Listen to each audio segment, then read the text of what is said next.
नमस्कार दोस्तों, मैं मनीष कुमार इनसाइड आई के ट्यूटोरियल में आप सभी का स्वागत करता हूं। आज के करंट अफेयर्स के सेशन में हम लोग पिछले दिनों घटे कुछ वैसे घटनाओं पर चर्चा करेंगे जो आने वाले किसी भी कॉम्पिटिटिव एग्जाम में करंट अफेयर्स के दृष्टिकोण से इंपॉर्टेंट हो सकते हैं। तो आशा करूंगा कि आप इस वीडियो को पूरा देखिएगा और इस चैनल को लाइक, शेयर और सब्सक्राइब जरूर कीजिएगा। तो चलिए दोस्तों, आज के इस सेशन को शुरू करते हैं। आज के इस सेशन का सबसे पहला क्वेश्चन है, 23 अगस्त 2024 को भारत में कौन सा महत्वपूर्ण दिवस पहली बार मनाया गया और इसका महत्व क्या है? इसका सही उत्तर होगा राष्ट्रीय अंतरिक्ष दिवस। 23 अगस्त 2024 को भारत में पहली बार राष्ट्रीय अंतरिक्ष दिवस मनाया गया। इस दिन का महत्व चंद्रयान 3 मिशन की सफलता से जुड़ा हुआ है, जब विक्रम लैंडर ने चंद्रमा के दक्षिणी ध्रुव के पास सफलतापूर्वक सॉफ्ट लैंडिंग की। इस उपलब्धि ने भारत को चंद्रमा पर उतरने वाला चौथा देश और दक्षिणी ध्रुव के पास लैंडिंग करने वाला पहला देश बना दिया। इस दिन का उद्देश्य भारतीय अंतरिक्ष अनुसंधान संगठन यानी इसरो की वैज्ञानिक और तकनीकी उपलब्धियों का जश्न मनाना है। इस वर्ष का थीम चंद्रमा को छूते हुए जीवन को छूना भारत की अंतरिक्ष यात्रा है। क्वेश्चन नंबर 2, किस भारतीय पहल के अंतर्गत 22 अगस्त 2024 को बिहार में एक विशेष योग आसन लीग का आयोजन किया गया? इसका सही उत्तर होगा खेलो इंडिया विमेंस लीग। खेलो इंडिया विमेंस लीग के अंतर्गत 22 अगस्त 2024 को बिहार में आयोजित योग आसन लीग का उद्देश्य महिलाओं को योग और खेल के प्रति जागरूक करना था। इस लीग ने पूर्वी क्षेत्र से 12 राज्यों की 500 महिलाओं से इस लीग में पूर्वी क्षेत्र के 12 राज्यों से 500 से अधिक महिला खिलाड़ियों को एक मंच प्रदान किया। यह पहल महिला सशक्तिकरण, स्वास्थ्य और फिटनेस को बढ़ावा देने में महत्वपूर्ण भूमिका निभाती है, जिससे महिलाओं को आत्मविश्वास और स्वतंत्रता प्राप्त होती है। बिहार योग आसन खेल परिसंघ द्वारा आयोजित इस लीग ने न केवल योग के लाभों को उजागर किया, बल्कि खेल संस्कृति को भी प्रोत्साहित किया। क्वेश्चन नंबर 3, क्रोएशिया ने 2025 से अनिवार्य सैन्य सेवा क्यों शुरू करने का निर्णय लिया? इसका सही उत्तर होगा यूक्रेन और रूस का युद्ध।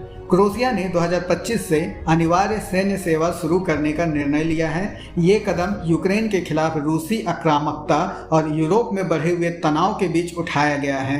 अनिवार्य सैन्य सेवा का उद्देश्य देश की सुरक्षा को मजबूत करना और युवाओं को राष्ट्रीय रक्षा के लिए तैयार करना है। इस निर्णय से क्रोएशिया अपने नागरिकों को आपातकालीन परिस्थितियों में तेजी से संगठित कर सकेगा। क्वेश्चन नंबर 4, भारतीय पैरा ओलंपिक समिति के उपाध्यक्ष सत्य प्रकाश सांगवान को किस महत्वपूर्ण पद के लिए नियुक्त किया गया है? इसका सही उत्तर होगा पेरिस पैरा ओलंपिक 2024 के लिए भारतीय दल का CMD नियुक्त किया गया है। भारतीय पैरा ओलंपिक समिति के उपाध्यक्ष सत्य प्रकाश सांगवान को आगामी पेरिस पैरा ओलंपिक 2024 के लिए भारतीय दल का चीफ डी मिशन यानी CMD नियुक्त किया गया है। ये पदभार उन्हें उनकी नेतृत्व क्षमता और पैरा ओलंपिक खेलों के प्रति उनकी प्रतिबद्धता के कारण सौंपा गया है। उनका मुख्य कार्य पैरा ओलंपिक खेलों में भारतीय दल की तैयारी और प्रदर्शन को सुनिश्चित करना होगा, जिससे भारतीय खिलाड़ी अधिक से अधिक पदक जीत सके। क्वेश्चन नंबर 5, किसे 26वें सीएट क्रिकेट पुरस्कार से सम्मानित किया गया है? इसका सही उत्तर होगा रोहित शर्मा। हाल ही में भारत के कप्तान और स्टार बल्लेबाज रोहित शर्मा को 26वें सीएट क्रिकेट अवार्ड 2024 में पुरुषों के अंतर्राष्ट्रीय क्रिकेटर ऑफ द ईयर के पुरस्कार से सम्मानित किया गया है। ये अवार्ड्स समारोह मुंबई में आयोजित किया गया था। रोहित शर्मा के इस सम्मान का कारण उनके शानदार प्रदर्शन और लगातार बेहतरीन नेतृत्व को माना गया। इस अवार्ड के तहत उन्हें अपनी मेहनत और क्रिकेट के प्रति अपने समर्पण के लिए प्रशंसा प्राप्त की है। क्वेश्चन नंबर 6, ADB यानी एशियन डेवलपमेंट बैंक ने किस राज्य को स्वास्थ्य सेवा को बढ़ावा देने के लिए $500 मिलियन की ऋण देने की घोषणा की है? इसका सही उत्तर होगा महाराष्ट्र। एशियाई विकास बैंक यानी एशियन डेवलपमेंट बैंक ने महाराष्ट्र राज्य में स्वास्थ्य सेवाओं और चिकित्सा शिक्षा को सुधारने के लिए $500 मिलियन ऋण देने का निर्णय लिया है। इस योजना के तहत महाराष्ट्र में 4 नए मेडिकल कॉलेज बनाए जाएंगे, जिन्हें बड़े अस्पतालों से जोड़ा जाएगा। इसका उद्देश्य राज्य में उच्च गुणवत्ता वाली स्वास्थ्य सेवाओं को सुलभ और किफायती बनाना है। इस योजना के अंतर्गत इन कॉलेजों में 500 नए डॉक्टरों की नियुक्ति भी की जाएगी, जिससे राज्य में चिकित्सा शिक्षा की गुणवत्ता में सुधार होगा और बेहतर स्वास्थ्य सेवाएं उपलब्ध हो सकेगी। क्वेश्चन नंबर 7, हाल ही में भारत में सर्वाधिक EV चार्जिंग स्टेशन के साथ कौन टॉप पर रहा? इसका सही उत्तर होगा कर्नाटक। हाल ही में कर्नाटक ने भारत में सबसे अधिक इलेक्ट्रिक वाहन यानी ईवी चार्जिंग स्टेशनों के मामले में टॉप हासिल किया है। कर्नाटक में कुल 5,765 सार्वजनिक ईवी चार्जिंग स्टेशन हैं, जिनमें से 85% बेंगलुरु शहरी क्षेत्र में स्थित हैं। बेंगलुरु में अकेले 4,462 ईवी चार्जिंग स्टेशन हैं। कर्नाटक सरकार ने इस उपलब्धि को राज्य की ईवी बुनियादी ढांचे और अस्थायी परिवहन को बढ़ावा देने के प्रयासों का परिणाम बताया है।